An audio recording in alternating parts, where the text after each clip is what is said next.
Well, almost tempted to stand at attention and pull that salute. Tuesday, the first day of June, Madaraka Day. That is the year 2021, right here as we get to that moment where we commemorate internal self-rule or self-governance. Indeed, an incredible day, historically one that is commemorated every 1st of June. And we are here to make sure that, yes, these celebrations, we work together. One, as we also just follow up on what is happening in Kisumu, where these official celebrations will be conducted, as always has been the norm across different parts of the countries. Then we expect that these celebrations will be taken there, and therefore this time around it is the people of Kisumu who are lucky. As many would argue, this was long overdue, and therefore the people of Nyanza region are celebrating this moment with lots of goodies that come along between the agreement, or triggered by the agreement that has been witnessed between Right Honorable Raila Odinga and President Uhuru Kenyatta. We'll be following up on all this just to keep you up to tabs. And even as the celebrations are on, politics is still taking center stage. Conversations revolving around 2022 politics, revolving around the BBI process, revolving around who is going to be where when it comes to 2022 have also taken a center stage. And these gentlemen have been in Kisumu, or in Nyanza region, Luo Nyanza to be specific, for the better part of yesterday, from Saturday coming into this, and also with a special guest in Burundi's president alongside his wife. And so we'll be looking at all this and what Kenya is set to bag from the agreements that are set between them and Burundi. Karibu sana, the 58th Madaraka Day. Happy Madaraka Day to you wherever it is that you're tuned in. Karibu sana. Be part of this session. We're going to have a very incredible session starting or beginning now. One, we'll be having guests that will take us through the conversations on Madaraka Day, 58 years down the line. Is there anything that we pride in as a people? Gabriel Mudoma, governance expert, will be joining us virtually. With me in studio is Evans Wafula, political analyst, and also we are expecting Jimmy Kagoni, emerging market strategist, who will be taking us through these moments as we take a look at the papers and also the events, how they have culminated since that time the leaders landed in Kisumu. Importantly, we'll be having veteran leaders, that is Gotv Manyara, legal expert or human rights lawyer and journalist, Gotv Manyara, and equally former member of parliament, to take us through the moments historically and just weigh in on what he feels about the Madaraka Day celebrations. Importantly, also will be joining, or we'll be having a Reverend Timothy Njoya, who will also take us through his moment. To him, well, there's no point of celebrating Madaraka, but just why does he feel that way? We can only wait to see. That is on that interview that we recorded with him at his home area. Incredible interview outlined for you. Make sure that you keep it right here, and importantly, be part of the conversation. #Morning Cafe at Linda_Lela TV47KE. Once again, let's kickstart the broadcast as we look at what it is that Burundi and Kenya have agreed on. And Kenya and Burundi have inked a raft of agreements to strengthen cooperation, that is between the two East African nations. The agreements presided over by President Uhuru Kenyatta and Burundian President Evariste Ndayishimiye focused on agriculture, public service, foreign affairs, trade, sports and culture, as Margaret Wanjiru tells us.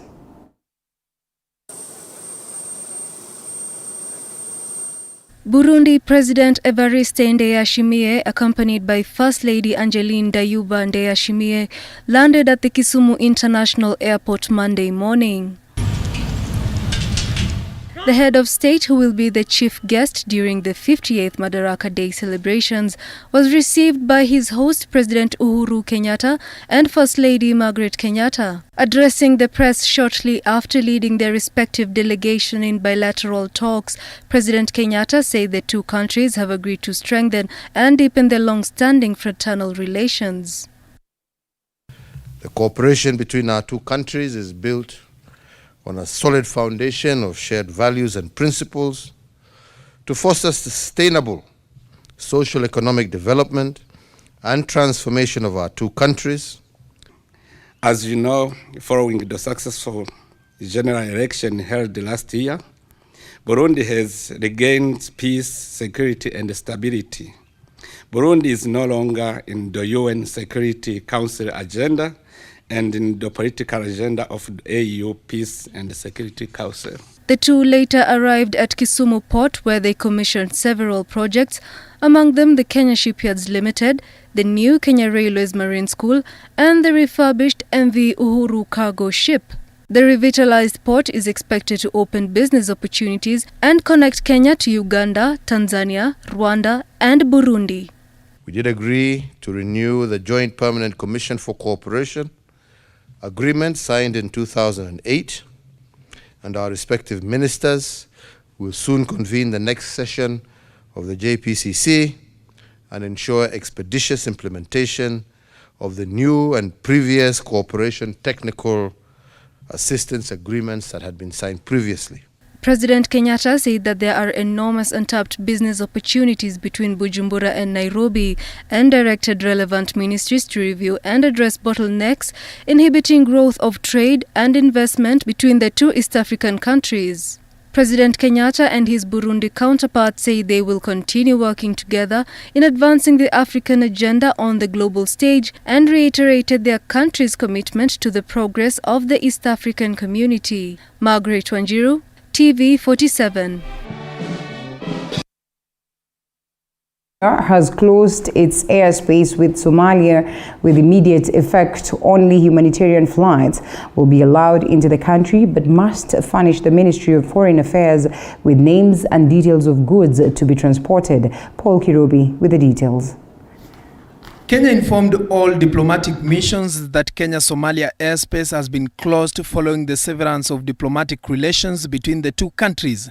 Only humanitarian flights will be allowed in, but must provide a list of passengers and goods before clearance by the Ministry of Foreign Affairs in Nairobi. Kenya says any misuse of humanitarian flights for bilateral and political matters, contrary to the NOTAM and public notice to missions that air communication between Kenya and Somalia had been stood down.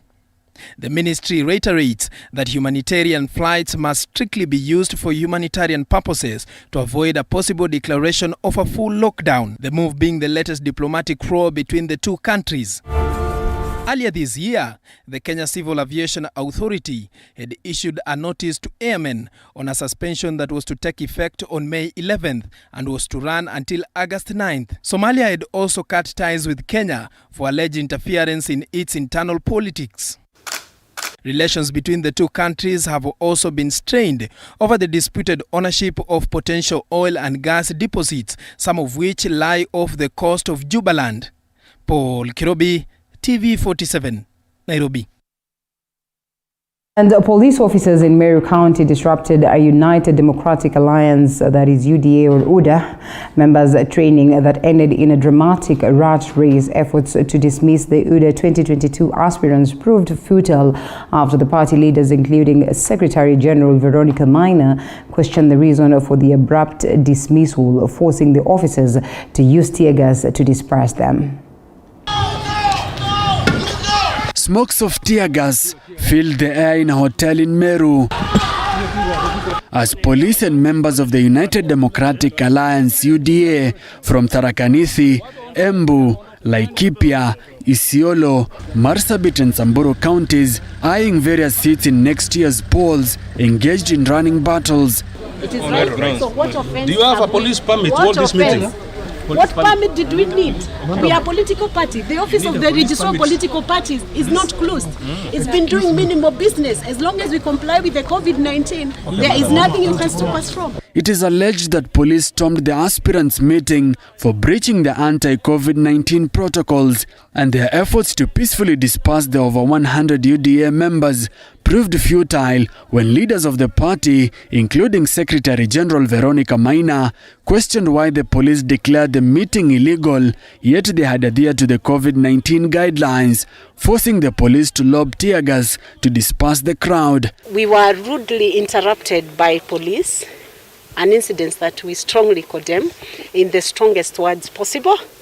In this day and time, the police force has no opportunity or capacity to interfere with meetings of this nature.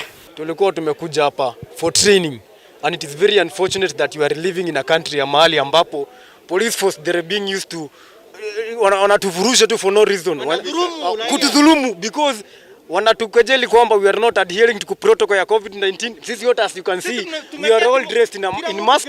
Wao wenyewe wenye wanakuja hata hawajavalia barakoa. We are even now, unajua sisi hata tunashtuka. UDA has been conducting a series of meetings with 2022 hopefuls to plan and popularize the party ahead of the polls next year, the most recent being in Nakuru on the 28th of this month. On Sunday, Interior Cabinet Secretary Fred Matiang'i extended the ban on political gatherings by a further 60 days as a means to curb the spread of COVID-19, requiring anyone who needs to hold a public meeting to get a permit from the county bosses.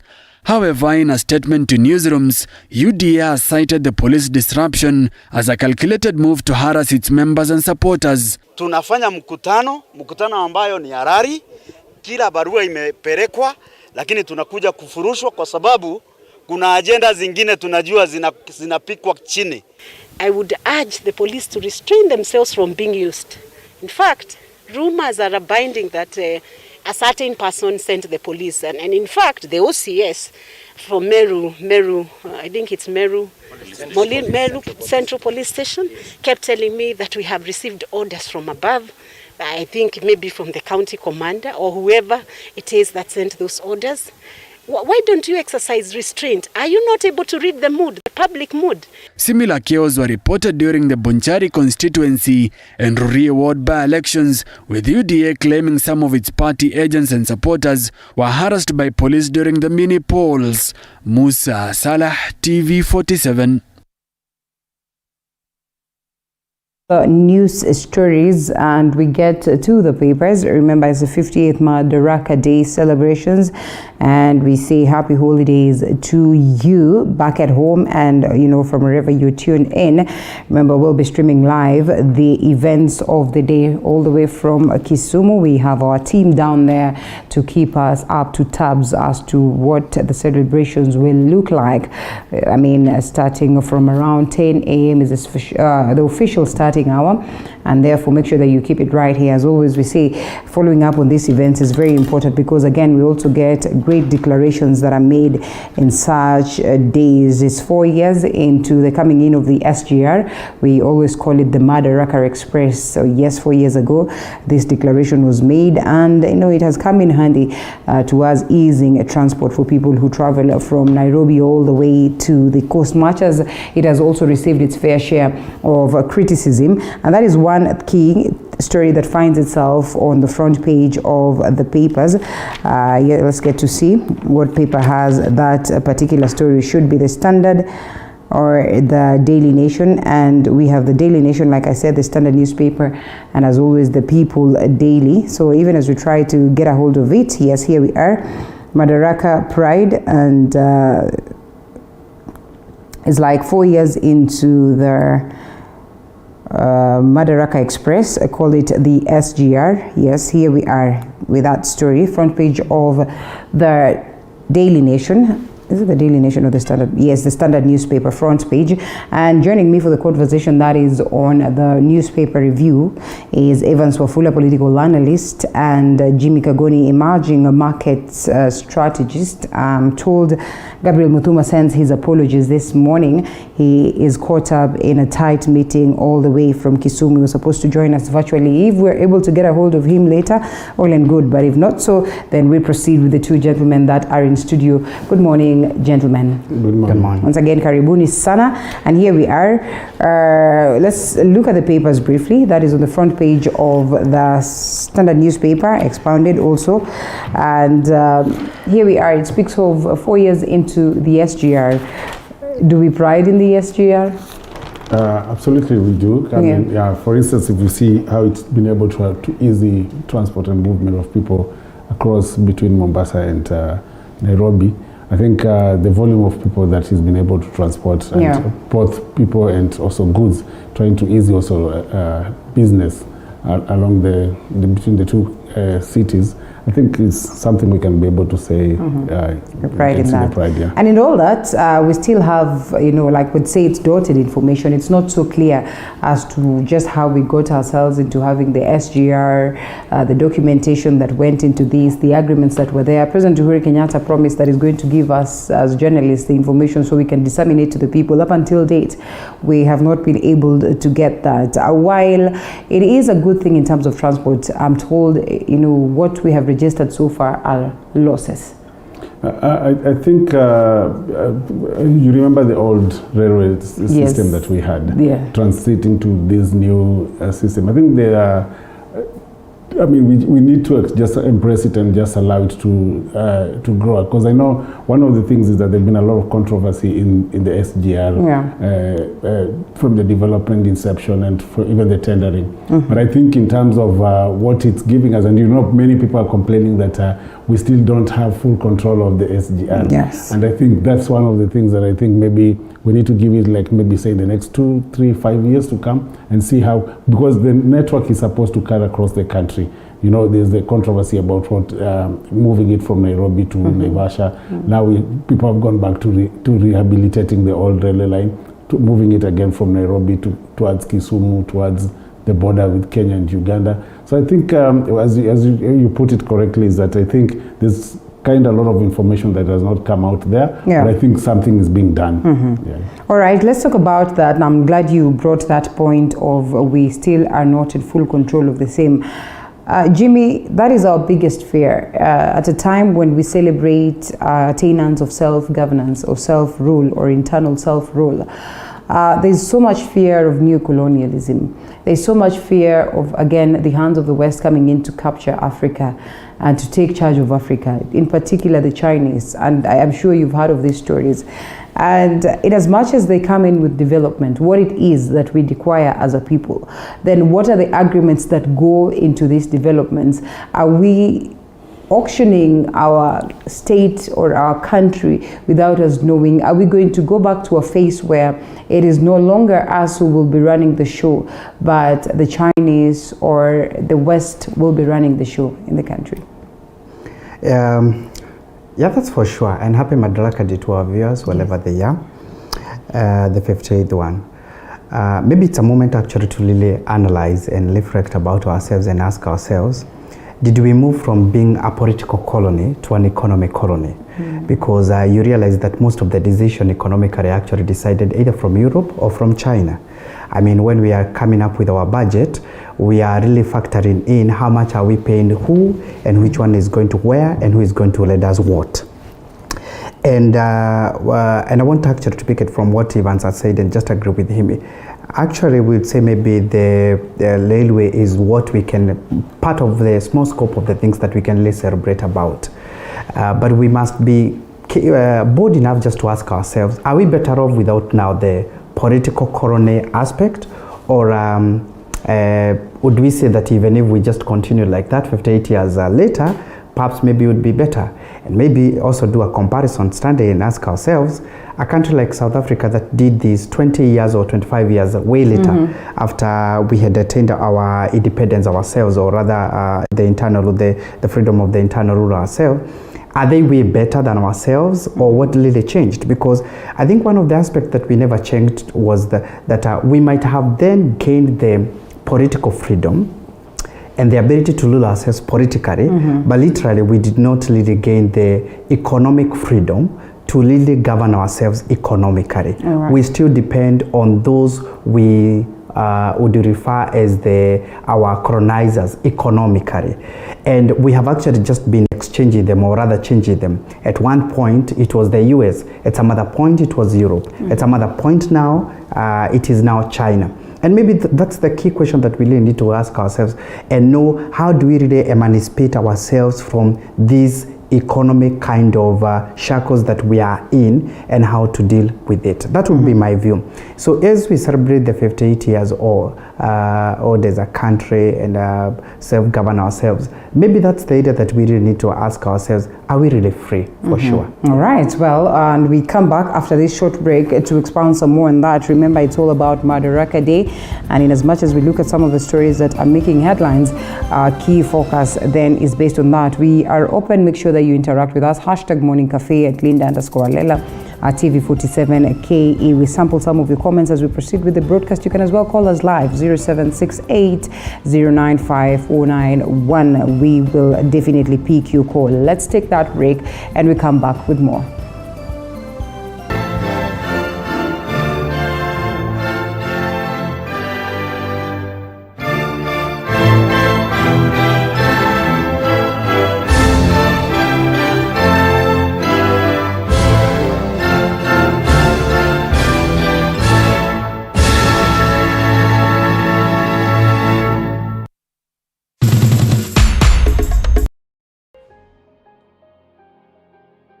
You see the woman you keep on admiring? They might be going through the same pain that you're going through right now, the same grief that you're going through now, or even the same disease that you are suffering with right now.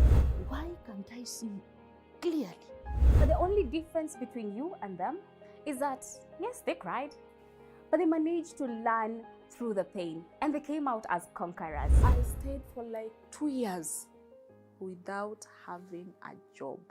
I cannot even do a simple thing like taking a shower. So Joy, you can imagine every day you're waking up, going to work, and knowing for sure, you have a dead baby. Join me each and every Saturday at 8:30 p.m. on 19 with Joy Irungo here on TV47. At Global Precast Panels, we have the best quality, durable and affordable precast panels to suit all your needs. Manufactured under a controlled environment, we have the best precast concrete panels, precast concrete floor slabs, precast concrete perimeter wall, precast concrete columns and beams. Our panels reduce construction cost by up to 40% with absolutely no plaster required, including added soundproof benefits. Convenient for story buildings, schools, offices, residential houses, hospitals, and warehouses. Take advantage of our free transport. Contact us on 0702 24 7267 or 0796 24 7267. Global Precast Panels Limited, your reliable option for efficient construction. These are the sights and sounds of a working nation. There are no shortages to remarkable ideas. What's missing is the will to execute them. You need to stay relevant. If you don't, you're going to fade off.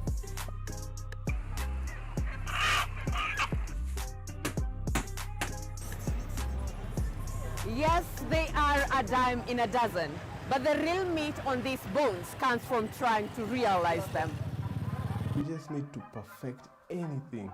If it's drawing, if it's music, pursue it 100% because it's something that is giving back. Join me, Violet Njoki, as I tell you the stories of these executed ideas, because yours could be next. Mondays, 7:30 p.m. Hey, now that's hitting the right notes. When life gets...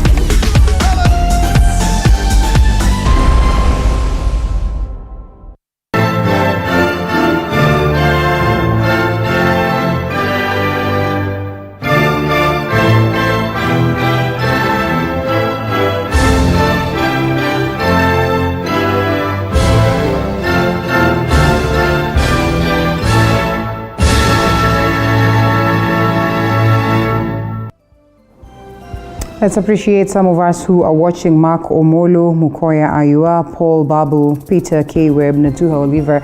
Well, I'll not read your messages, but well, as we proceed, we'll definitely get to do that. Still in studio with me, Ivan Swafula, political analyst, and Jimmy Kagoni, emerging market strategist, as we ponder on the events of Madaraka Day and also just looking at where it is that we come from. Before we move to the next story on the aspect of social culture, we say that Mwalimu Nyerere left Tanzania one of the best things in Ujamaa. And we've seen constantly some of the presidents coming into the country, that is in Kenya, and they remind us of how we are struggling, or we're having it tough, in making the best of strides simply because of tribalism.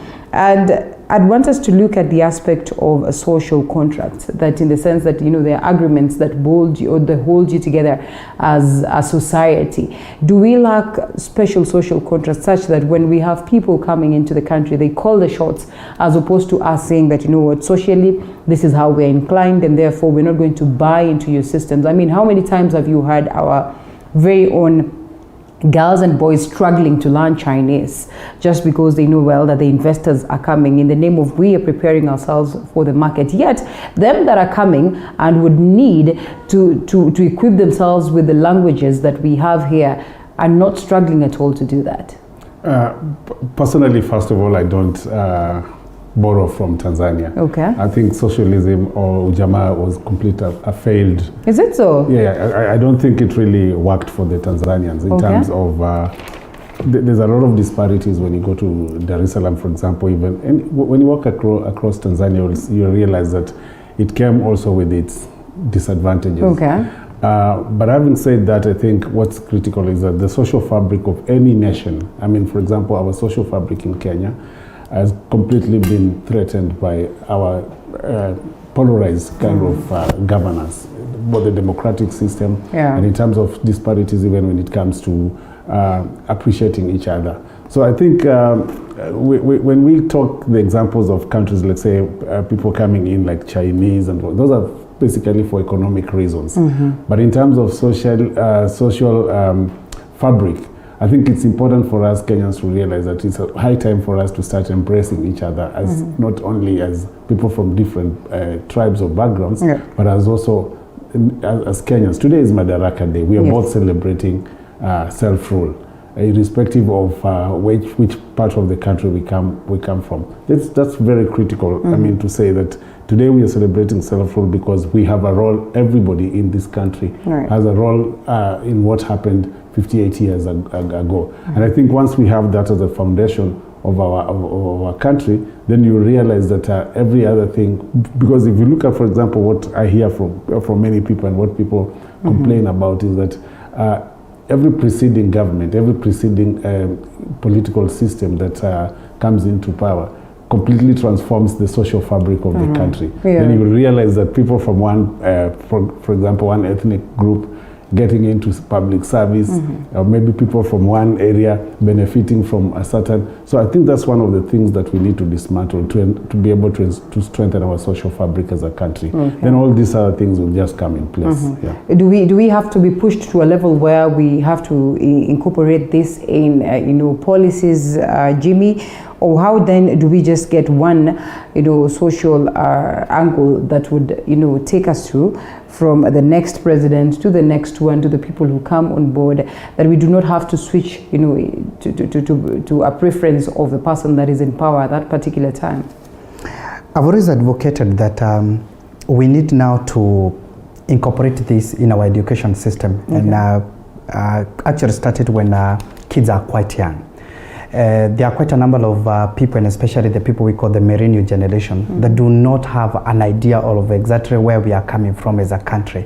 When we are seeing lack of patriotism in our society today, it's because most of us have no idea of where we are really coming from as a country. In fact, the aspect of actually gaining the freedom of internal self-rule or the independence of self-rule should actually be one of the items that is actually bringing us together as a country. So that we are proud of who we are. If you look at democracies and countries like America, they will always speak about that period during when the people like Abraham Lincoln were actually ruling, as the period that really became the basis and the foundation of their country. And maybe that's what we really need to do, so that now we move from the one administration to the other, our preference to this administration, because for every administration it will have a population that are not comfortable with that administration, and it will have another half population that are also comfortable with that administration. So when you look at that, then you realize how much more we really need to inculcate this in our society today and what we really need to do in our society today. By the way, I've always advocated, Linda, that maybe because the generation might not even be comfortable with reading, can we even come up with things like movies that we'll watch and see the history of this country, see what it really meant for the people we celebrate a lot as our freedom fighters, and what it was like for us to be a society and a country as we are, so that we really get that cohesiveness and we understand where we are really coming from. If you check today, and this happens a lot, I don't know whether you have observed, we really critique ourselves a lot. Most of the time, we really critique ourselves. In fact, I would call what we really refer as patriotism in this country is a secondary patriotism. Kenyans, we really hate ourselves. You know, we really hate ourselves. I mean, you'll find in many aspects that as far as there is a comparison of us versus others, most of the time you'll always find Kenyans really want to incline on the side of the others. There are few people that you find they are very patriotic, regardless of the matter, they don't want to stand as Kenyans. But most of the time, by the way, let me shock you, if possibly the scenarios of 1960, the scenarios of 1960, 1961, 1962 were actually happening today, I wonder how many of us would actually be siding with the Kenyan side versus the colonizers. Most of us, and that's the challenge. We really need to start celebrating ourselves. When I check, for instance, our athletes, I know we haven't been able to do as much, and perhaps there is room for improvement. But when they are always approached with an offer of moving to a new country, moving to a new, with new citizenship, I mean, they always take that offer. Sometimes you realize we are more driven by the money and yet is your country that actually took you there. But is it not a factor? Money is a factor for sure. And look at the joblessness that is in the country today. I can tell you for free that it could be easier said, you know, to say that you'd want to stick at home if you have your few coins that you can manage and you can stay afloat. For the few who are not able to do that, they will run. I think just to echo, borrow from my colleague here, is that if you look at, for example, the American dream, it's about possibilities. If you look at Ujamaa, it's about kind of a socialist system that brings people together. And I remember Kenya coiled something called Najivunia Kuwa Mkenya. Yes. And I don't know where that went to, because it was later on changed into Navumilia Kuwa Mkenya. Yeah. And to be very very I mean, a bit, it's quite embarrassing to see people saying Navumilia Kuwa Mkenya, because there are no possibilities. I mean, you're looking at for example, corruption undermines the rule of law. It demeans human rights. And when you look at that then affecting the social fabric, the social system in the country, it means that every Kenyan feels that it's either been let down by the government. Now they've gone to the level where they feel let down by the county government. They feel let down by even their own leaders. And I think that is where we need to start the transformation of the country, by instilling some kind of opportunities and possibilities for especially the young people, so that we are able to know that if, like a week ago I was walking in town and I met people, a group of graduates who are actually riding motorbikes. They are border riders. And this is a guy with a beacon. It's so difficult to explain to him why he went to university, spent all his money, and just in 2021 is a border rider. That's true. I think this is what I think we need to look at and ask ourselves very critical questions. That where are we offloading this potential? And I think from the bilateral agreements that were signed yesterday about Kenya and Burundi. And I think we get to that, yes. Yeah, I think we need to see then the government being able to open opportunities for our young people to export qualified skills or labor to other countries, not only Burundi, but we think we need now to, instead of sending people, let's say, to go and do like mercenaries and stuff, we need to get people who are able now to go and work in other countries for better income and better pay. Can I say something just to add, because he has mentioned something very critical. We are not even isolated as a country. We are not the only one who are really facing the challenges that we are talking about, the unemployment, and we are not even saying that we should be comfortable simply because everybody else is going through this, the same motions. But what we are really saying, do we also have a sense of pride as a country to actually celebrate who we are and also celebrate that we are way ahead of many others? For instance, and I'll give you an example. If you have checked, I think this was the year 2020, the investment that was brought by the capital venturists in this country, we were #1 in Africa. Okay. So, actually tied with Nigeria. South Africa was coming way below. We received in the year 2020, during COVID, when it was quite difficult. And you know, venture capitalists, these are people who take their time to really do a very good research where the environment is quite conducive to actually do business. They brought $3 or $5 billion to invest in this particular, $3 or $5 billion to invest in this country. You check a model like South Africa, which was coming with, I think, 2 or 4. Cairo was coming with around 276. We have something to really celebrate about.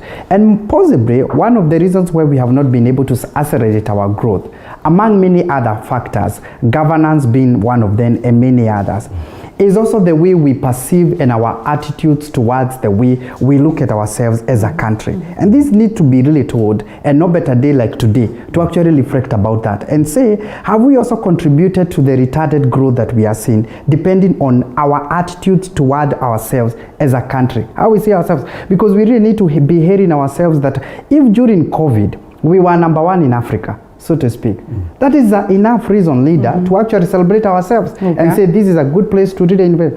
Let me tell you, you move to places like Asia, for those who have really traveled to places like Asia.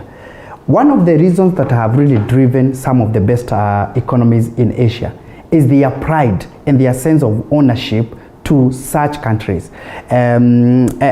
You will even try to cheat them on something like tax, and you see how they will defend the tax, like you must pay tax, not because anybody is actually watching them, but they ask, you know, why would you want to steal from my government? Okay. You know, that sense of ownership and all that, and we really celebrate. Do you suppose it's because they get value for money after paying the tax? Because you see, sometimes these troubles get to a level where it is personalized. It is you who sleeps hungry at your very own home. Can I even say that as you pass it to him? Yes.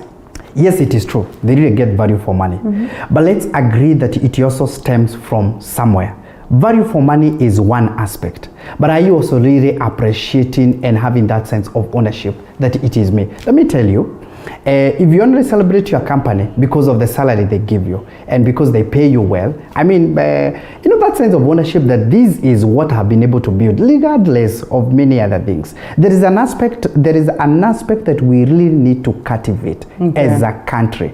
Much as we keep pointing at the government and what we are not getting right, and there is a list of all that. We can always do that list. But even as we do so, can we also check ourselves and see how do we perceive ourselves as a country? I am struggling to pay, and I do not want to challenge whatever it is that you gentlemen are speaking about. The person who lost their job at this point of COVID-19 would be speaking totally different from the person, or some of us who were lucky enough to have kept it, you know, all the same. Totally different from the person who probably had their salaries slashed. Totally different from the person who's struggling to pay school fees, struggling to put something on the table. And at that point, they look at their troubles as their troubles as opposed to the troubles of the nation. Because after all, the nation is doing nothing much towards, you know, cushioning them at this point. So just how then do we get to a point where we can have this mindset shift? Let me just put it clear, is that COVID is a global problem. Yeah. And I can tell you there are countries that have been badly hit, even more than Kenya. Right. There are people who have lost jobs across the globe. We've got friends and relatives who are abroad, who even some of them are not able to go to work. So I think we need to look at this as a global problem first. And then we see what is there as a country, what are our mitigating factors to deal with this. You see, the problems that we have in this country about unemployment are not attributed per se to COVID. I think the problem of unemployment has been there with us for a long time. Look at the number of people who graduate from university yearly, even before COVID, and there was no solution for them. And I think that's where we need to start to start questioning ourselves is that did we do enough before COVID? Or are we going to hide behind COVID and blame COVID for what is happening? Yeah. So I think it's critical, important for us to know that there are mitigating factors that we did not pay attention. Mm-hmm. I mean, for example, we've seen the government even saying that it will create this number of jobs, and then when the year ends, they have not created those jobs. And this is way before COVID came. So I think we failed from way before. Then I think now when it comes to COVID, we know that people have lost their jobs because of COVID. And then we know that most of our economy, and I think he will correct me, is that there's a lot of reliance on private sector. Okay. And the private sector, which of course that employs, of course when they're not realizing profits, they will have to lay off people. All right. The public service, I think, is not badly hit because most people in public service, I think even some of I don't know how much they're very serious in terms of production and motivation. Right. But some of them even don't go to the offices, but they still have salaries. So I think when we talk about the private sector, I think you'll correct us on that because the private sector is the one that is feeling the real impact of COVID. Yeah. But unemployment has been with us for a long time. I think a day like today, we need to look at what then can we be able to do different and be able to provide opportunities for the young people. Look at, for example, what happened in NYS. NYS was actually like a dream that would have come true for many young people who felt that they are not able to, they don't have anything to do. I think these are some of the things we need to look and ask ourselves, where did we go wrong and what can we what are we able to do better so that we are able to create those opportunities for young people. Yeah, and not necessarily blame all this on COVID. Okay, well, Mukoya Ayua is watching and says, Ujamaa in Tanzania did not 100% fail. A good perfect of it exists, and that's why Tanzania is thriving. Ujamaa was not only in economics or on economic stability, but one language called Kiswahili. That's why tribalism is seen as a crime in Tanzania. Today's or the present leadership that we have today is one that we can equate to the leadership of Nebuchadnezzar. That is his view, and that is in regards to Ujamaa. Well, even as we respond to him, let's look at other stories that have been captured. And the rate of murders in the country, is going up by the day. And there's a report or a special report that has been captured on the front page of the or they speak of, expanded on page, should be 38 or something, of the Standard newspaper there, that says horror of rotting bodies in rivers. And there's one that is on the front page of the Daily Nation that is in regards to this young girl who equally left home, but, well, sadly enough, what was gotten later on is her body. Little Chantel's murder stuns the community. And also, mysterious woman sought. Police believe she killed German man and his girlfriend. What are these? The pressures of life. We all know that mental cases have gone up, mental instability and all that. These are cases that have really gone up. And we wouldn't say that, well, it's characterized by COVID-19 like you put it. I mean, these things have been there. There are numerous cases that go on unmentioned.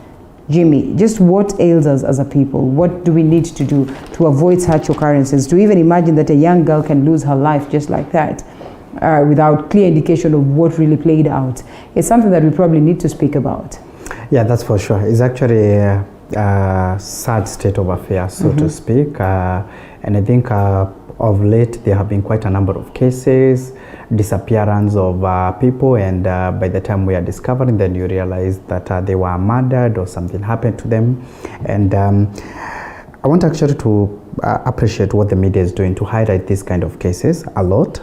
You remember there was a case of 4 gentlemen who disappeared in Kitengela just the other day, and all of them later were found murdered in separate places. Yes. All other their bodies were found in different places, murdered. We have the businessman, the Somali businessman. Bashir, yes. Yeah. We have now this young girl from nowhere, and then her body was actually taken to the morgue, just like that. And many other cases. We have, I think, another woman who was buried by KNH. Similar kind of a story. Very unclear circumstances, what really happened to her.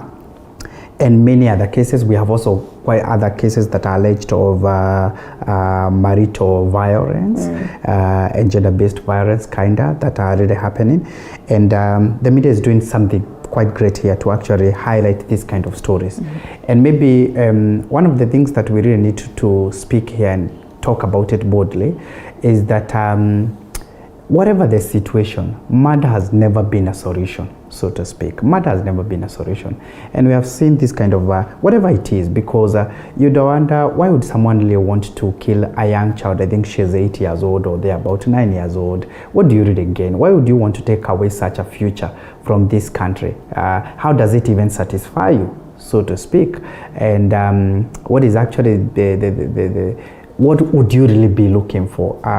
We really need to say that this needs to stop, and for those who would actually be thinking of the same, and maybe you are thinking that the only way that you can revenge for whatever reason is actually to take someone's life, it doesn't help, it doesn't work, and you will live with that blood for the rest of your life. You will live with that blood for the rest of your life. And we really need to highlight this kind of stories a lot. I'd also want to invite the civil societies to really also participate and bring the awareness of this kind of stories. I mean, not just when it is the police who have taken life of this kind of people, but even when the citizens themselves and whatever it is, even in unclear circumstances, they really need to be highlighting this kind of stories. Let us as a society get to know that it is wrong, it doesn't pay, it doesn't help, nobody gets any gain out of it. At no way you'll actually be rewarded for taking someone's life, whether a kid or whether a grown-up or whether an elderly. At no single time you'll ever be rewarded for doing so. It doesn't help. You'll always live with that blood. I looked at that image of that young girl there, 9 or 8 years, and imagine that you have taken such a life from her. Surely, with all the investment the parents had to put in her at that time, it doesn't help, and it need to be condemned completely. All right, well, as we close on that, and we look at a different one, that is on March. Just to add something on that. I think informal repression and enforced disappearances, I think as a country, they're enshrined in the United Nations Convention on Civil and Political Rights, and also Convention Against Torture. I think what needs to be done, I think governments need to protect its citizens, and I think people need to feel they're protected by the government.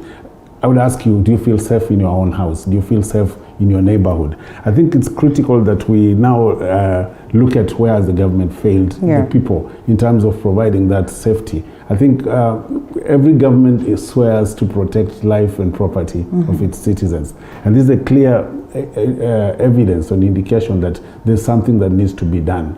The role of the police in terms of how they conduct themselves and how they're able to conduct investigations within their principles or basic principles of operations, these are the things we need to actually understand, whether the police is doing enough to protect citizens. It's not enough for us to read that some bodies are being found, kids are being murdered, people disappear, and yet there's nothing being done. I think we need to hold the government accountable. Remember these cases about 10 years ago during the Mungiki period. A lot of people were disappearing. So I think it is important, and you know, such a case is not, we're reading it here, but I think it's very important that even the United Nations itself has a special rapporteur on enforced disappearance and these kind of cases. These are some of the things we need to look and ask ourselves. Is it time now for us to ask this question? Why are people disappearing at this magnitude? Yeah, that's true. Well, there's that need that we go back to the drawing board to understand what happens in regards to this. Still on the papers, training on 90,000 CBC tutors. The training targets 3 teachers from each of the 32,300 primary schools in the country. The head teacher and 2 teachers, one for grade 1 to 3 and another one for grade 4 to 5. Teachers from special needs schools will also be trained. We are still at the inception, I'd say, of CBC. Though somewhere in between COVID came and, you know, it kind of covered all things. But yes, the processes are on right direction in terms of us getting it right and, you know, disseminating our students to the job market. Maybe to respond that before responding that, I think we should ask ourselves, what kind of teachers do we have in the classrooms? And secondly, the training of teachers, for me, I believe, should be a continuous process. And I think this will be purely an experiment. I think we have, for example, I heard they're saying they're going to scrub Bachelor of Education. And you know, Kenyatta University, for example, from the time we were young people, was prided for producing the best teachers. Yes. And if we have graduates who are going to teach in preschools, that could be a plus. I think there's something wrong with our education system, and we need to just admit it. Right. And it must be fixed. There's a lot of politicization of education in this country, as opposed to commercialization. That I think every minister who comes into that docket wants to leave a legacy that I transformed or I changed something. Sometimes it's not for the benefit of the students and the parents, but it's a political legacy that is being coiled around a certain individual. Yeah. Because I'm not against the new system that has been introduced. But remember, we need to be able to produce the quality of education that we want. Right. And even if you train teachers, I think it goes beyond training. Teaching is a profession that is very intricate. Yeah. It is not like any other profession. I think the relationship between the teacher and the student in a classroom is more critical than what you think that I must instill in a teacher for a teacher to be able to do. So I think we need to ask ourselves that where are we going with this system? I think we've seen in many countries, developed countries, where there's more emphasis on specialization when teachers come to teach, that what you give to the students, as opposed to piling more diplomas and certificates. You can have 10 diplomas as a teacher, but you don't produce the kind of good results in the classroom. And then you don't produce good students in your classroom. So I think for me, that's my view on that. Okay. Yeah, and I want to actually agree with Evans that one of the mistakes we make as a country, and we are saying this with a lot of positivity for purposes of actually correcting ourselves, is that we copy a lot and we borrow a lot. And most of the time we never understand from wherever we are copying exactly what was the scenario, what was the context in which they wanted to do so. Because I'll tell you this as a young parent and also as an employer. Let me tell you, most of the time you sit in an interview panel and you are looking for the best candidate for a job, and you look at everybody and you just wonder, who am I going to hire? Because they don't have what you're looking for. Most of the time people are thinking that you're actually looking for the papers, and that is not really the issue. That's actually not really the case. Our education system for the longest has actually been impacting this type of knowledge where you just need to know what I know. Yeah. Rather than to teach how to stimulate creative thinking. And that's very, very critical. Okay. Stimulate creative thinking. Other than just what I've told you, it's like more of a tool that I've given you, so that now you can discover beyond what I knew. Now, what we do most of the time is just to pass what I know to you. So eventually I will test you whether you remember what I told you. Okay. And there is nothing beyond there. Now, when you have that kind of a system where you are not really teaching to stimulate creative thinking, you are limiting yourselves. For instance, and I want to give you an example of this, and I've always asked myself about this, and I work for an organization that we are trying now to change that kind of thinking.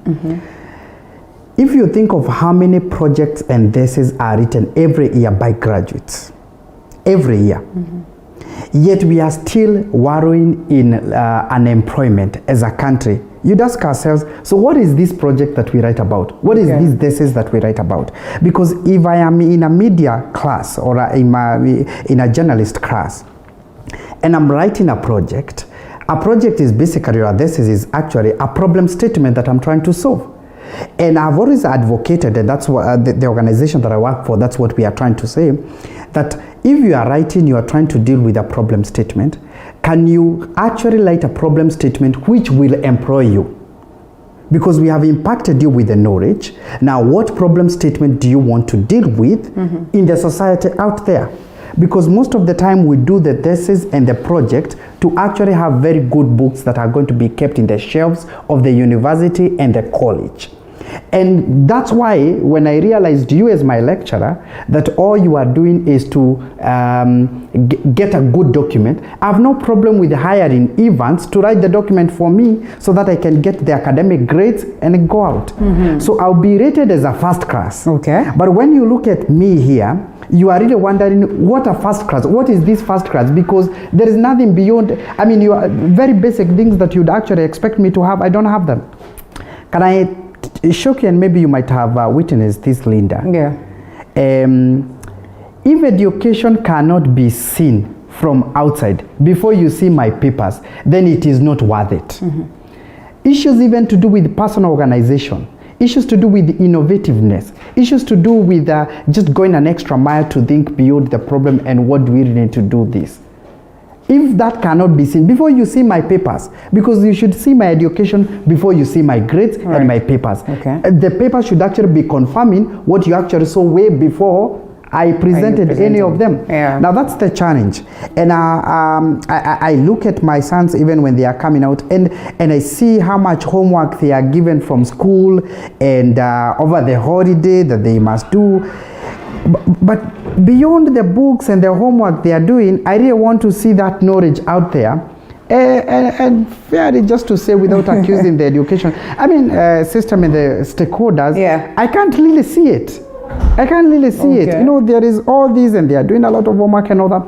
In fact, I was asking myself, and I have always had my own reservations even when we were moving to CBC. Did we need to change the years and the levels and how we are calling them? Or did we really need to change the entire content of what we were teaching? Because in my thinking, the problem was not how many years I study. The problem was what I am studying. Whether I studied for 8 years continuously, or I studied them for 3 years, 4 years, and another 6 years, I feel like we should have changed really the content of what we were teaching. Some of us grew. We started off, we were the pioneers of the 844 when it came. And we were doing subjects like art and craft and music. And I can tell you for sure, those subjects then, they really impacted a lot of knowledge on how we do things. When I heard that 844 had actually removed art and craft, things to do with music and other units, other subjects that we are really studying there. That's when I really learned the different type of hammers and for what reason. You know, that kind of, and you can tell what you really need and how. Maybe possibly when we went to high school, now we should have studied how now to manufacture and make them, and now graduated from that level. Other than just asking me to remember what is the shape of this and what is the shape of the other. The other challenge maybe we might ask ourselves, and I've seen this and I was asking myself around the CBC, when we were trying out in a hybrid way to see how do we introduce the practicability of the knowledge or of the skill, and I was asking myself, when you ask a Nairobi parent that you really want them to get a butterfly and stick it to a book because that's what you're drawing and all that, what happens to a parent in Samburu? Who's not going to get access. Who is not going to get that. And by the way, they have no privilege. Most of them didn't go even to school. It's a tongue twister. It's quite a tricky one. A tongue twister, like you're asking the parent from Samburu to actually help the kid with the tongue twister. First of all, what is a tongue twister to a Samburu? You know, what is even that? But such I'd want to imagine was the case even back then anyway.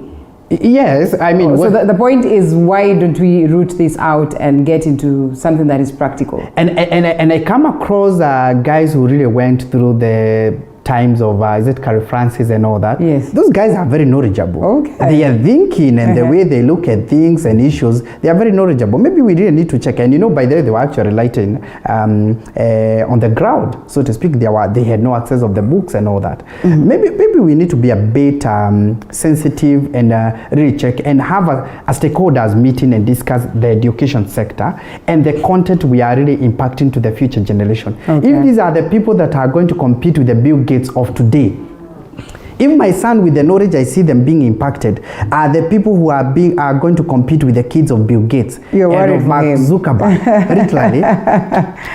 Well, but having said that, yes. I mean, there are also pretty good schools. Yeah, in this country. In the country, that's true. That are pretty good they are pretty expensive. But without the money aspect, okay. But they're able to impact all that is mentioned. Yeah. Life skills. And also, kids are able to use that knowledge practically. Mm-hmm. I also remember home science. Home science. We miss those moments, by the way. Home science is where we learn to bake. Yeah. And I think that has also now been left to many parents to be able to do that at home. With the kids. I think we need just to look at what we are not doing right in terms of trying to, of course, reform our education system. All right. Yeah. Mm-hmm. And the other stories that are here, well, one to do with COVID-19, another to do with the politics of the day. I think we'll loop them in as we discuss the Madaraka conversation. One, of course, we look at this one captured on the front page of the Daily Nation, how Ruto is wooing small political parties, and also one on matters COVID-19, hope of return for Kenyans stranded in India. But also importantly, we put this in relation to what is happening in Kisumu. One, of course, the celebrations, the alabations, the moments, even as people were, told to keep a social distance, to make sure that they sanitize, to make sure that they abide by the measures set on COVID-19. That is not what we witnessed. One would look at it as though it's in discipline of the highest order, and this coming right from the leadership. And so as we get to the events of Madaraka Day celebrations, we also have our team down on ground, and we'd love to hear what it is that is actually happening there so that we get into the conversation. Madam Director, do we have someone on board so that they can keep us on the loop? All right, Mwangi Maina is all the way, looping us in from Kisumu County, and therefore we'd love to hear what he has in store, what we expect for the day. It's quite an early morning. The celebrations time set for 10 a.m. Mwangi, what can you tell us so far?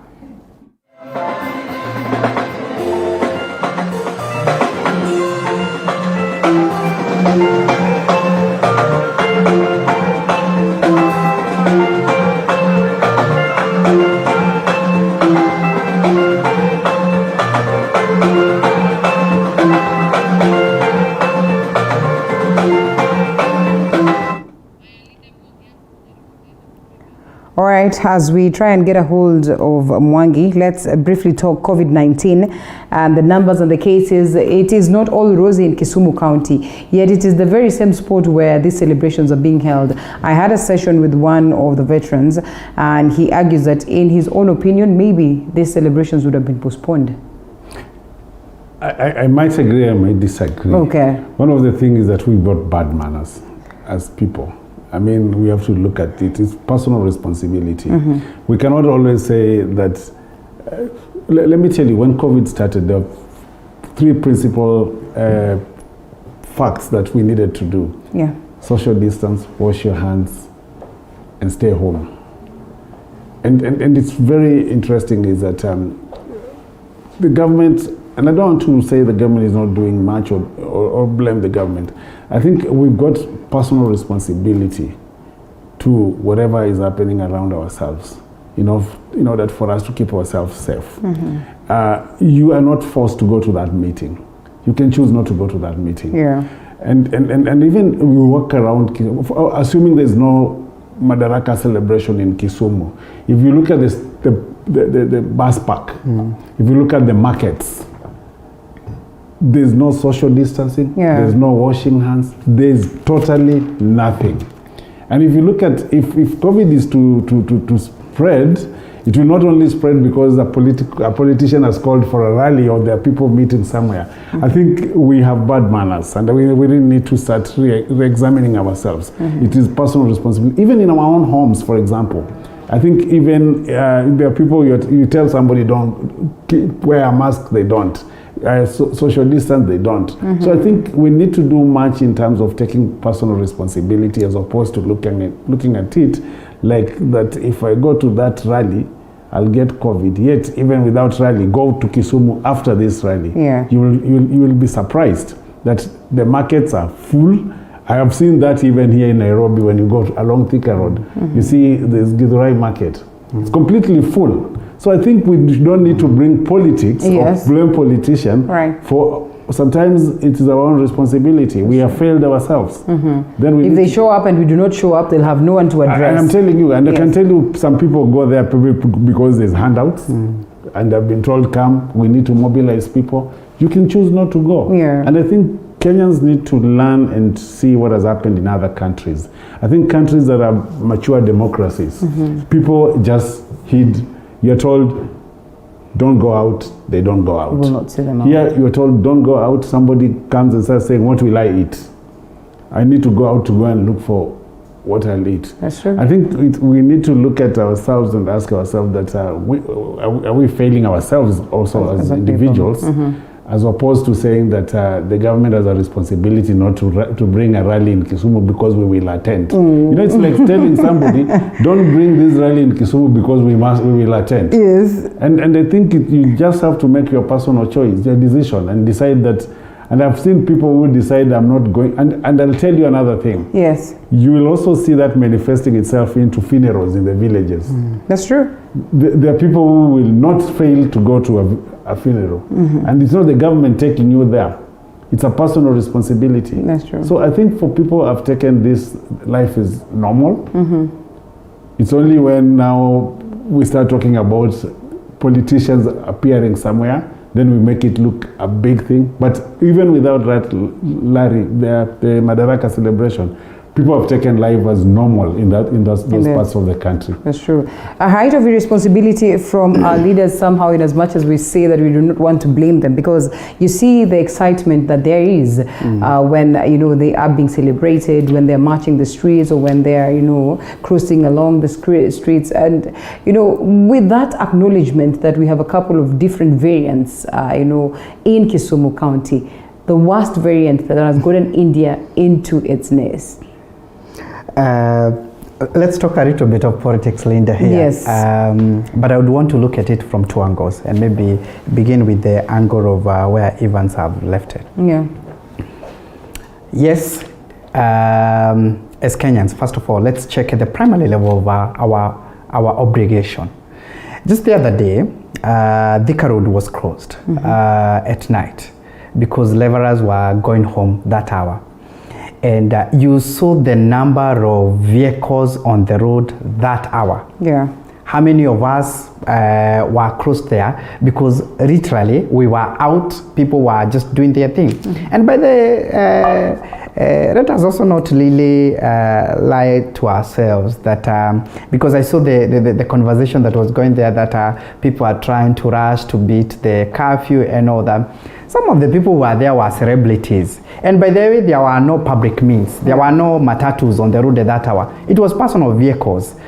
Personal vehicles going home, and people are telling you that they were actually rushing to beat a curfew, so to speak. So at that, up to that level, let's also look at ourselves and see exactly how we behave. Yeah.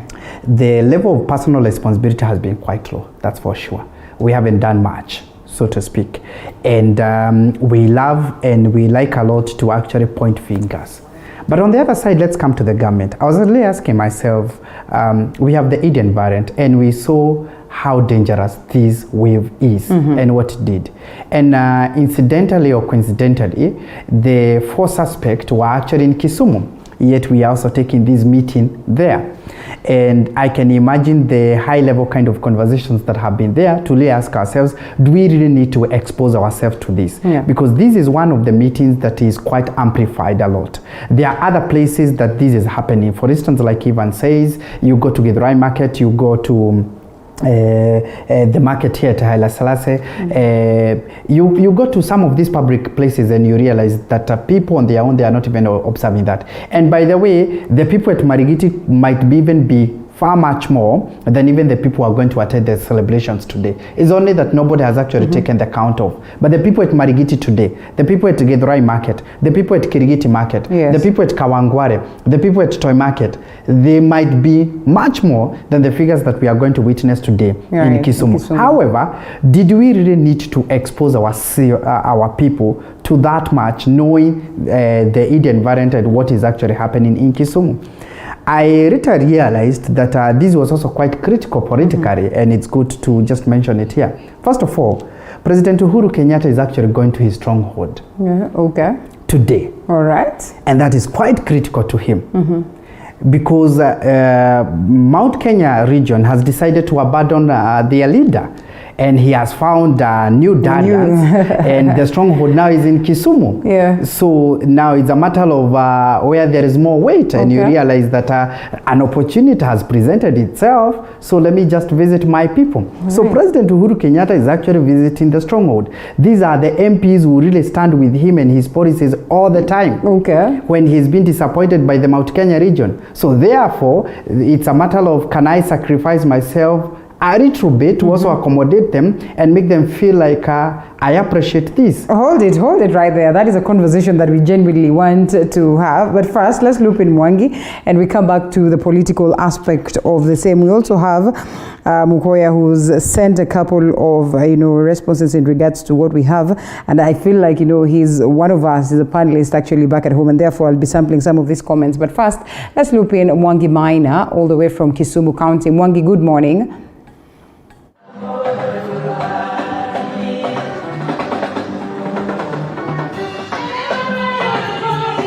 So much, Linda Alela. We are coming to you live from the Jomo Kenyatta International Stadium here in Kisumu County.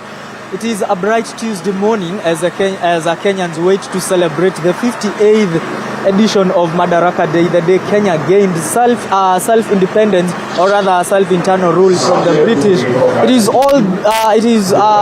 Residents, or rather Kisumu residents, have already made their way into the stadium. We cannot see so many people as we are used to seeing in other events today. The capacity has been limited to only 3,000 participants. The sheds here in the stadium, not all of them are full. Residents started arriving here as early as 6 a.m. A majority of them are seated in the designated seats. If my camera person could probably be in a position to pan and show you how the seats have been arranged to make sure that everything is in tandem with the COVID-19 containment measures.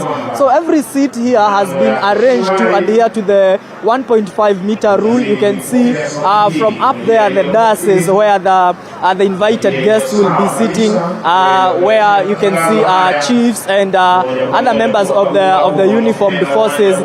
So we could say that the COVID-19 rules here are being adhered, but we'll be waiting to see if they will be followed to the latter. Also, Linda, probably what you can observe, apart maybe from me, but a majority of the people who are here are fully masked. We have seen when people were entering the stadium, they were washing their hands, others were being sanitized, and so we are expecting that what the regional commissioner for Nyanza region said yesterday, that every rule here pertaining to COVID-19 will be adhered to. Remember, Linda Alela, Kisumu County is hosting this year's Madaraka Day, when we are being told there is a COVID-19 variant here from India. The number of COVID-19 cases here in Kisumu have started going up.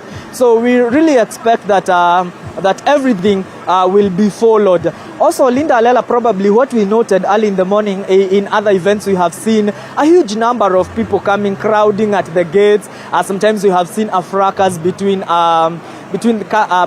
residents and police officers. Today there was no such cases. There were lines that were made, and everybody who were here, I think there was a list. We saw people counter-checking their names on the list. Others had invitation cards, and only those people who were in the list and those who had invitation cards were allowed in. We have seen some people being turned away because either they were not in a certain list or they were not given an invitation card to be in today's ceremony. So, Linda Alela, what we are seeing currently right now, we have seen members of the uniformed forces practicing, doing the parade, what they will be doing when President Uhuru Kenyatta arrives. They were just right behind me, but now I think they have taken their positions and they are waiting for the right time to come so that they can be able to showcase their military parade. Linda Alela, I'm joined by my colleague Violet Auma. She's here with me these celebrations. And Violet Auma, what do you think is something that is outstanding, that is different from other national celebrations that we have seen. Bearing in mind that this is the second national celebrations being held in light of COVID-19 and outside State House. This Madaraka Day being the second one, the first one was Mashujaa Day in Kisumu County. Probably, what have you noted and what is different from this year's Madaraka Day celebrations? To you, Violet. Thank you so much. As you said, or as my colleague Mwangi has said, there are a lot of things that have changed, especially when it comes to containment measures to curb COVID-19. As you can see, there are a number of people that have come, and he has said that only 3,000 people have been allowed in Jomo Kenyatta International Stadium during this Madaraka Day event, being the 58th event that has the Madaraka Day event that has been commemorated here in Kenya. Maybe I can just say a little bit of whatever the president did yesterday, not only yesterday but Sunday when he came here. There are a number of projects that he toured and also launched here in Kisumu. We can say that locals or the public in Kisumu County, they are happy because when the president came, he came with goodies for them, or a basket full of some goodies for them, and one of them being a major project that was launched on Sunday, being a Siaya Bondo water project worth 2.4 billion shillings. He also commissioned a project that is worth 3 billion, the Kisumu yard, that is the Kisumu port. So I believe that many of the locals here are so happy.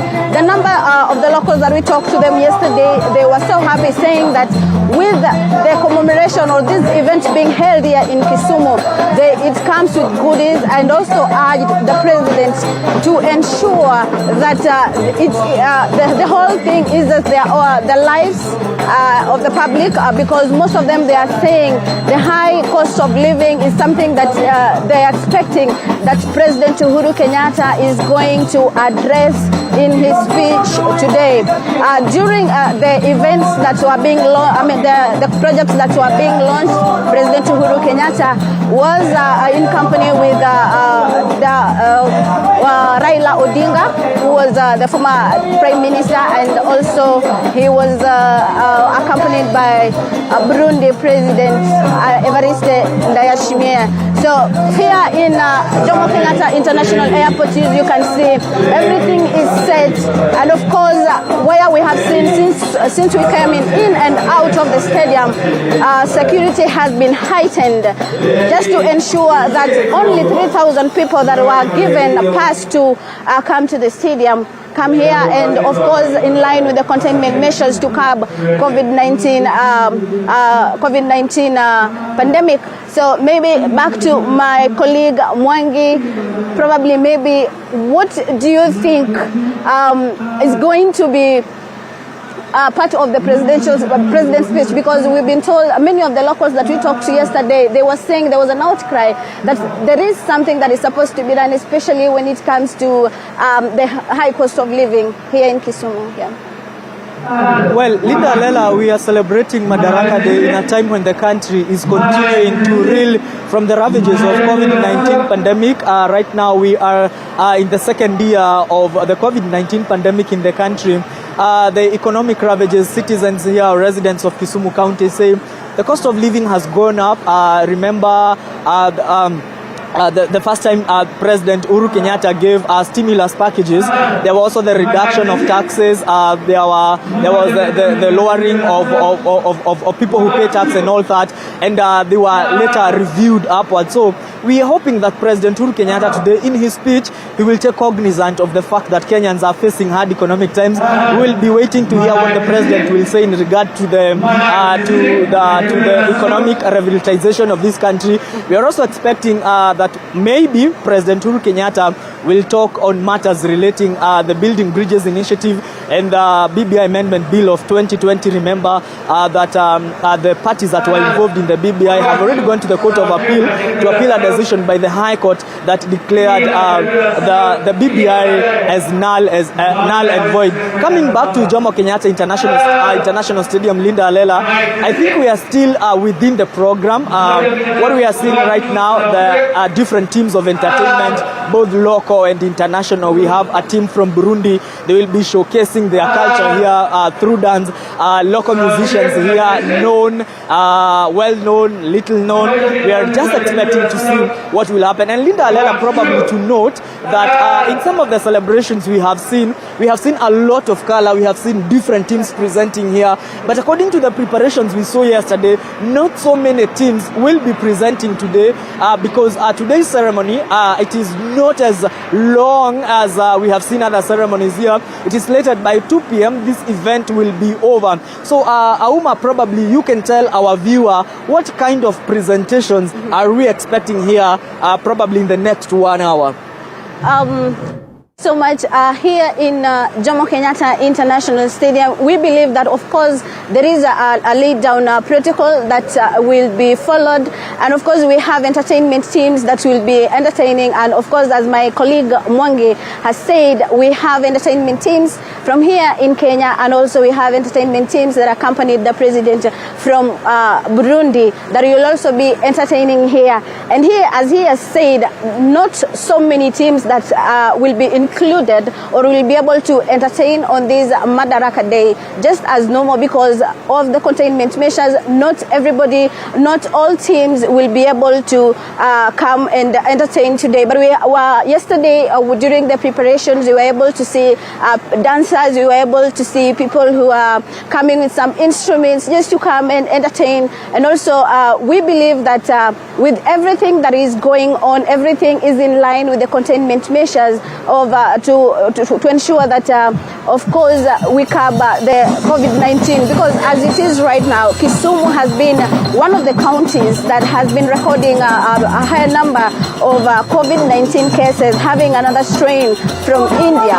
And so this has been taken care of, making sure that all people who have been concerned, the committee that has been in charge to ensure that everything is not left to ensure that they curb COVID-19. Everybody has been masked, there's washing hands, sanitizing and everything just to ensure that everything is set.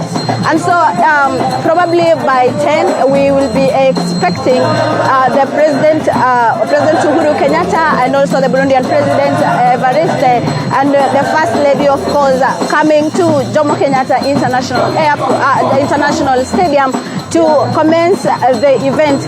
Maybe also yesterday, the first lady of Kenya, Madam Kenya, the First Lady, Margaret Kenyatta, and also the First Lady of Burundi, Angeline, they were able to visit Russia Hospital here in Kisumu, where they visited and also checked out the Beyond Zero clinic, and also they visited the maternity of Russia Hospital. Much of the details of what really transpired and some of the goodies probably they brought at the hospital, you're not very sure because the media were not allowed in, but we know that they visited the hospital and they were able to check out the Beyond Zero campaign, Beyond Zero clinic, and also they visited the maternity, maybe just to check out what is going on in there. Back to you, my colleague Mwangi. Linda Alela, that is a brief from Jomo Kenyatta International Stadium. Irrespective of the COVID situation, it promises to be a colorful event, and we are here to bring to you the event live. Back to the studio, Linda Alela. Thank you so much, team down there. We will be coming back to you for more great insights and, most importantly, updates on what is happening in Kisumu County in preparation of today's celebration, 58th Madaraka Day celebrations that will be held at the Jomo Kenyatta grounds, that is in Kisumu County. We give you updates of that as and when they hit our desk. But coming back to the guests of the day, not before I look at what it is that Mukoya Ayora has to say. He says the only way to at least control worst leadership is to have debates on those yearning for positions, in which area from top bottom. These debates be held in an open air environment where it's quite a long one, all candidates must avail. However, in Kenya, most candidates fear to appear in open debates because they know they will achieve the failure. That's why they go bribing, and unfortunately, the society applauds taking of bribes, even religious leaders. And he says last presidential debate held in 2017 was left to one candidate called Mudhura Kariara. It's actually not Mudhura. Interestingly, Mudhura was a running mate, but he appeared as though he was the candidate. And yes, there you go. And we still have so much feedback in regards to COVID-19 and also the aspect of what plays out in Jubilee. We'll be looking at them as we proceed. We first take a quick break, and then we come back to the gentleman to weigh in on what is happening in Kisumu. That is before we listen to a clip that we had recorded earlier on with a veteran in regards to Madaraka Day.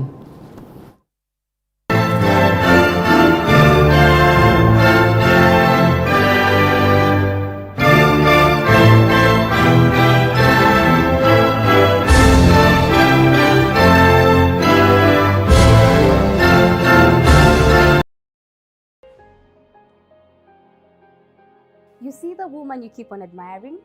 They might be going through the same pain that you're going through right now, the same grief that you're going through now, or even the same disease that you are suffering with right now. Why can't I see clearly? But the only difference between you and them is that, yes, they cried, but they managed to learn through the pain, and they came out as conquerors. I stayed for like 2 years without having a job. I cannot even do a simple thing like taking a shower. So Joy, you can imagine every day you're waking up, going to work, and knowing for sure, you have a dead baby. Join me each and every Saturday at 8:30 p.m. on 19 with Joy Irungu here on TV 47.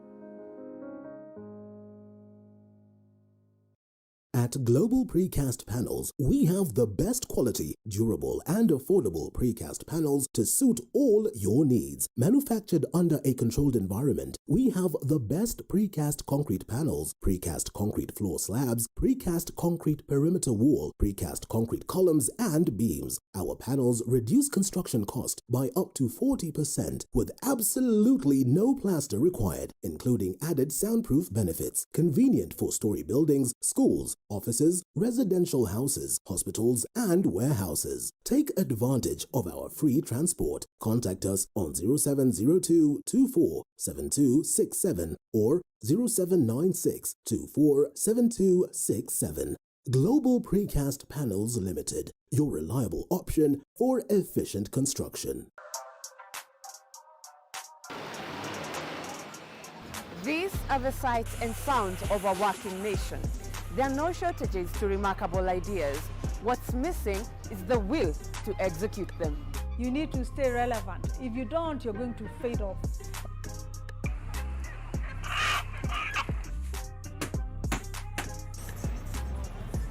Yes, they are a dime in a dozen, but the real meat on these bones comes from trying to realize them. You just need to perfect anything.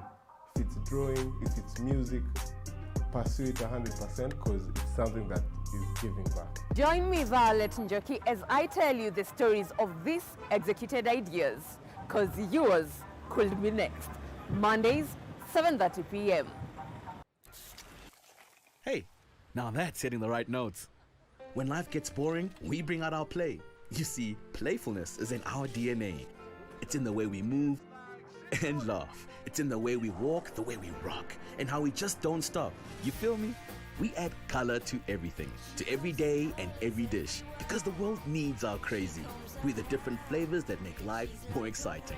We're the ones who add color to every moment. Fanta, color every moment. Well, the speaker is neither here nor there. I should have done my outro from here. Yes, no.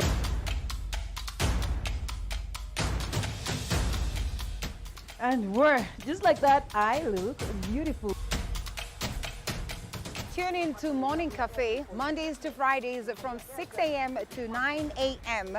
with me, Linda Alela, only on TV47, the home of Untold Stories.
Raukia siku njema na tunukiwa offers kila siku.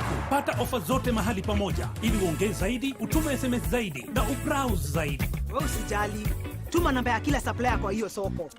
Ndio nitaongea na kila mmoja wao. Very good. Piga *444 hash utunukiwe Credo double. Raukia siku njema na tunukiwa offers kila siku. A show with a unique perspective as to the property industry right here in Kenya. Not only showing you the properties available, but also showing you how you can improve the ambience, look and feel of your living and working spaces. Yes. Wow. This is our office. This is amazing. Currently, we have a lot of design ideas. Ranging from your sitting areas, dining areas, as well as your resting areas. Of Untold Stories.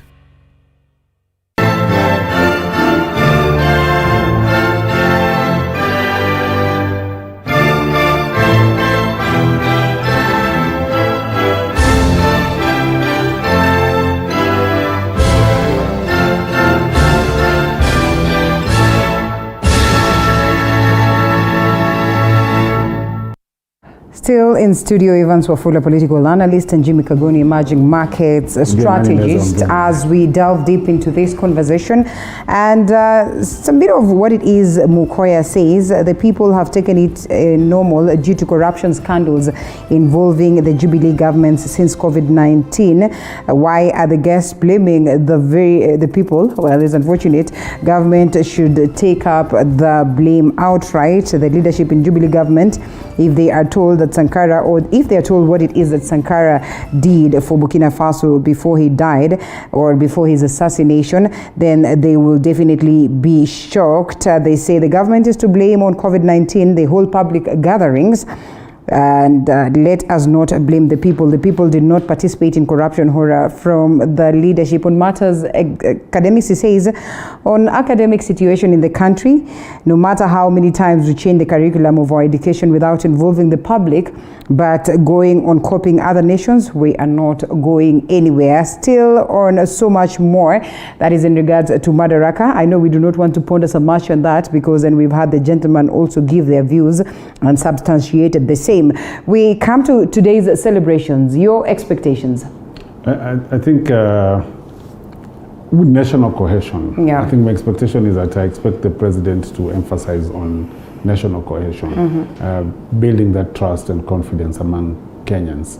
Of course, we expect a political speech, but I think in that political speech, I think the key things that the president needs to address is how he's actually also going to tackle the critical questions of unemployment and ensure also the issue of vaccine.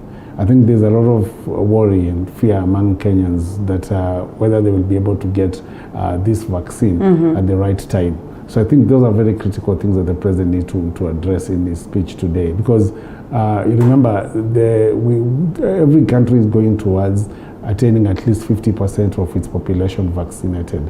So I think the president needs to say what has been put in place by the Ministry of Health in terms of trying to ensure that people get this vaccine. And I'm not thinking that the president will dwell so much on how to push on people against COVID, because as I said before, is that we have problems that have been there before we had COVID, but also the issue of development. I think it is very critical that I think since the 60s, I think since Jomo Kenyatta, the father, of course, of the president, last was in Kisumu. I think this particular meeting or this particular presence of Uhuru in Kisumu is very critical, not only, as my colleague said, for political leverage, but also in terms of mending relationship between, of course, you remember the historic fact about the politics of Nyanza and Central. But I think that also needs to be cemented. And I've seen also previously the so-called Mount Kenya elders going to Nyanza and looking at it like an opportunity for them to mend relationships. So departing from of course, the current politics that we have in Mount Kenya, I think Uhuru's visit to Kisumu, this being the second one. Remember the first time he went, just during the the early days of the handshake.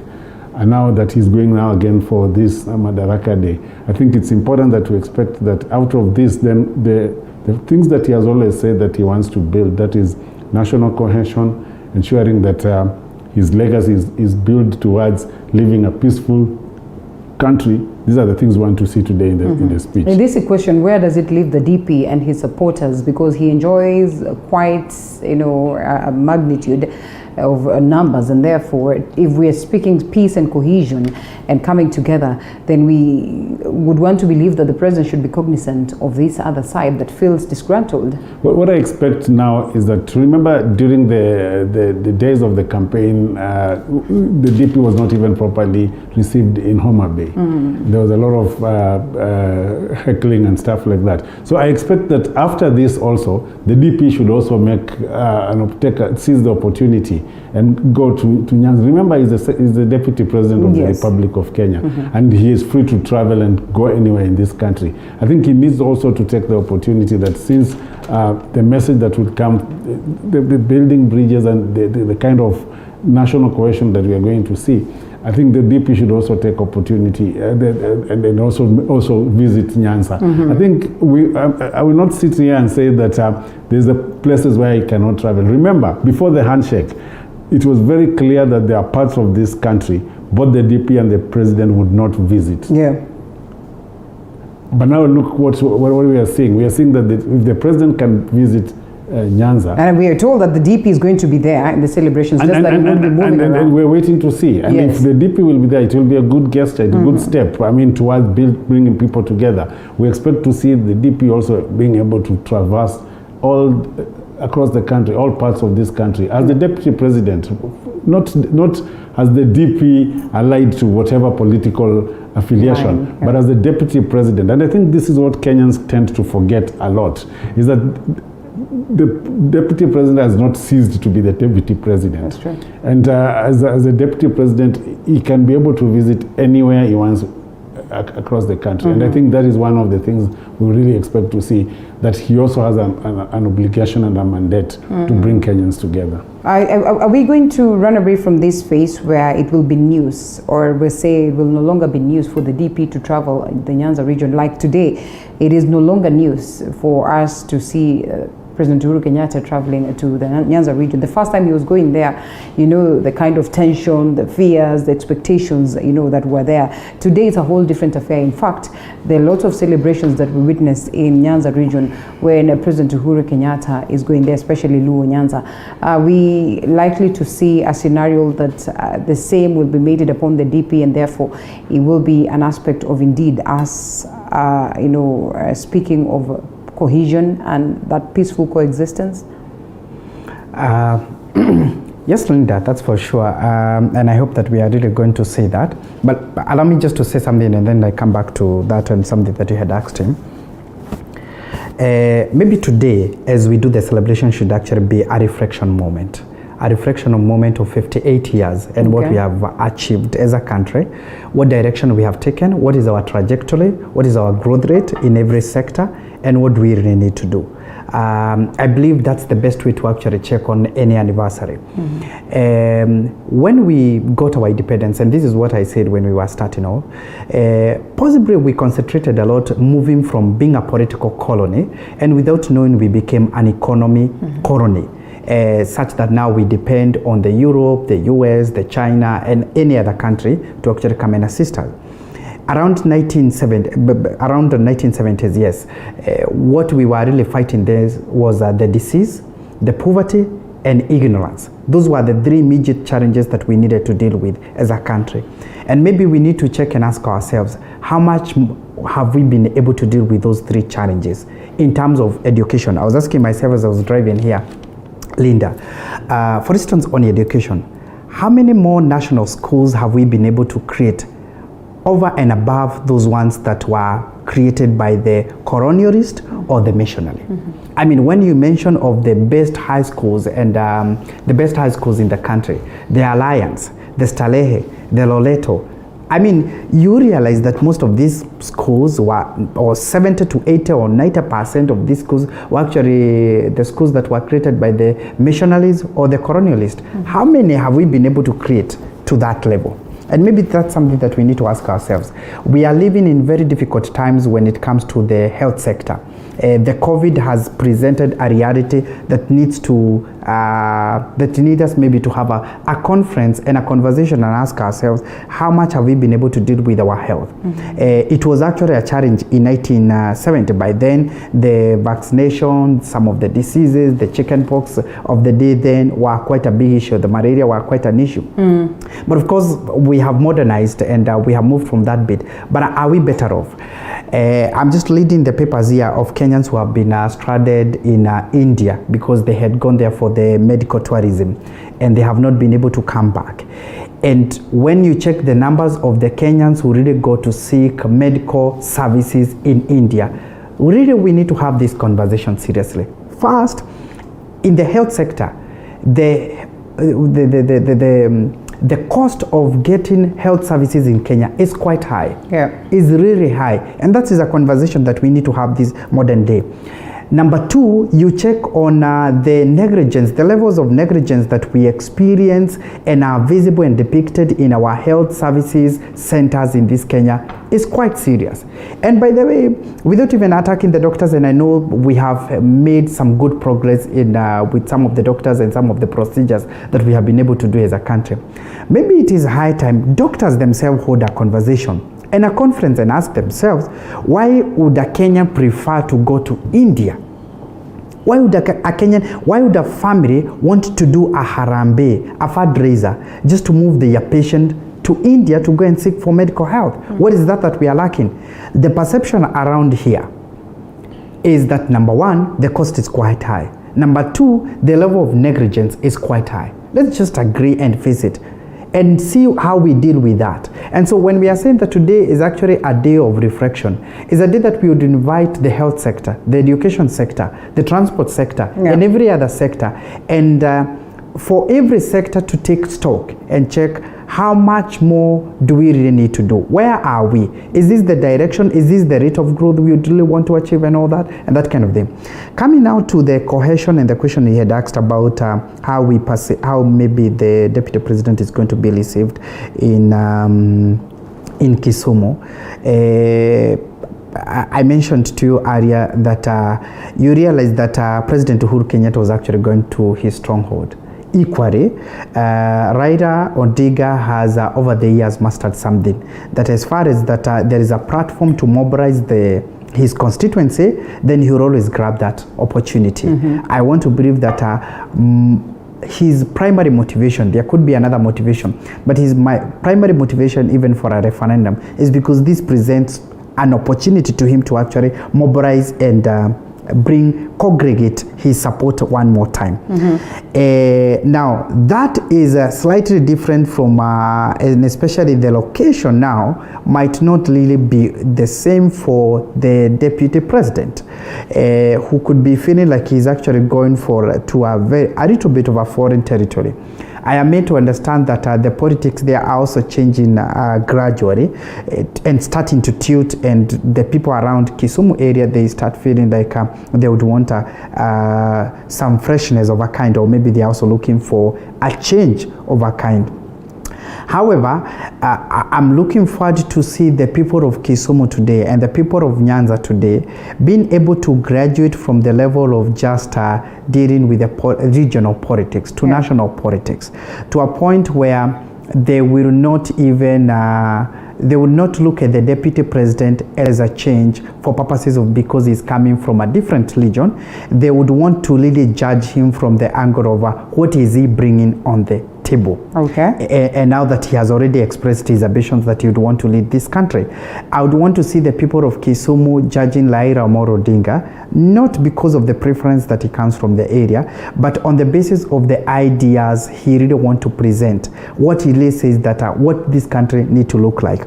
I would want to invite the people of Kisumu to actually judge President Uhuru Kenyatta on the basis of how much he has been able to improve the region during his administration.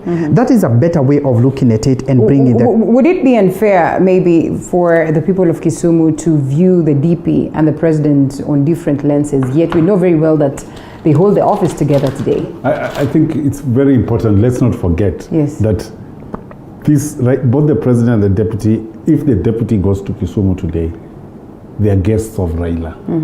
And if your visitors come into your house, you have to behave, and you have to tell your children how to behave. Yes. So I think that the fact, and I think the deputy president should seize this moment, that there is no way he will go to Kisumu today and in the presence of Raila, and he can rebuffed. No, I think this is the opportunity for him and for Raila to exercise and demonstrate statemancy by saying, these are my guests, I'm hosting them in Kisumu, this is the president, this is the deputy president. And that will be a political moment for the deputy president. I think for him to perhaps not to go, I would not look at it like a strategic. I think it's important now so that in case the deputy president is embarrassed in Kisumu, Raila will take the blame. He will be blamed. Okay. Because he has come to, you need, I think it is a moment for the deputy president to leverage on this whatever handshake between the president and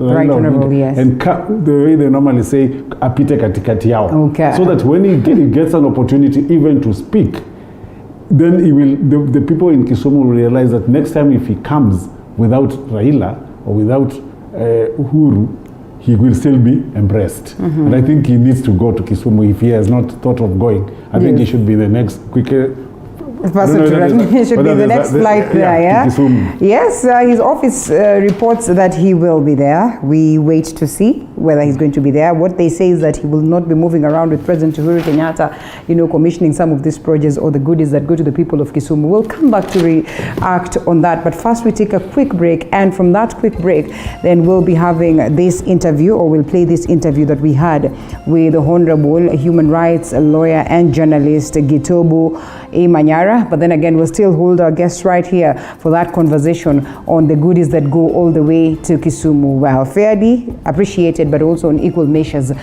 castigated. So after this break, into that interview.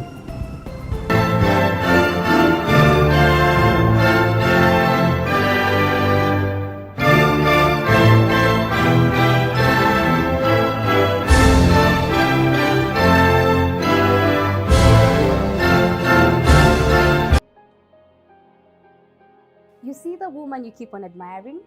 They might be going through the same pain that you're going through right now, the same grief that you're going through now, or even the same disease that you are suffering with right now.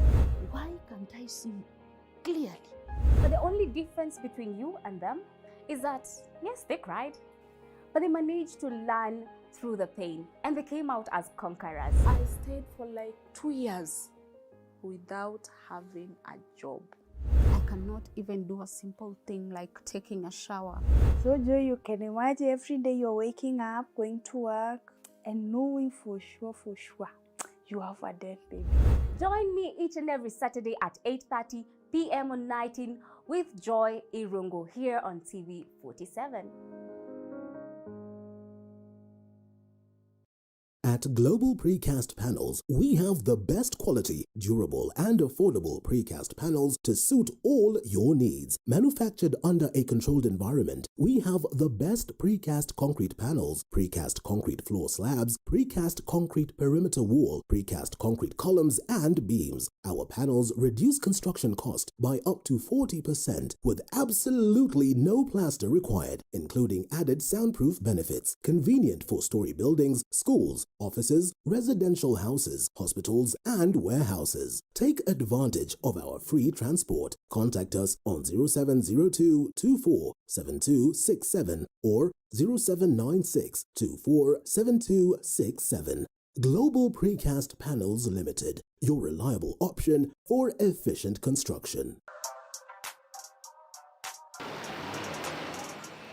These are the sights and sounds of a working nation. There are no shortages to remarkable ideas. What's missing is the will to execute them. You need to stay relevant. If you don't, you're going to fade off.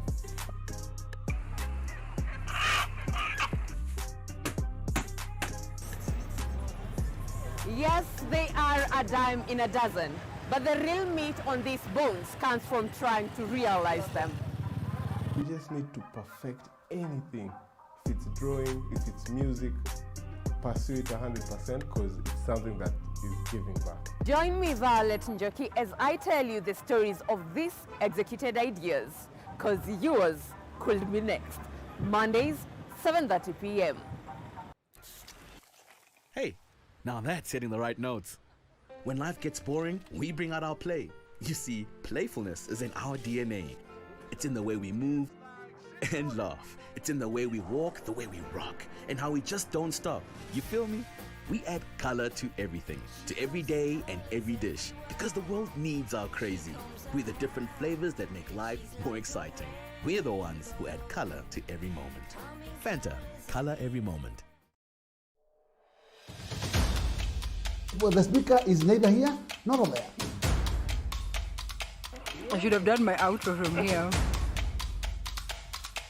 Yes, no.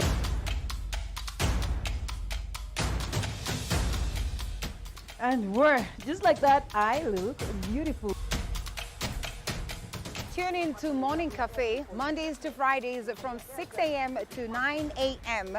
with me, Linda Alela, only on TV 47, the home of Untold Stories.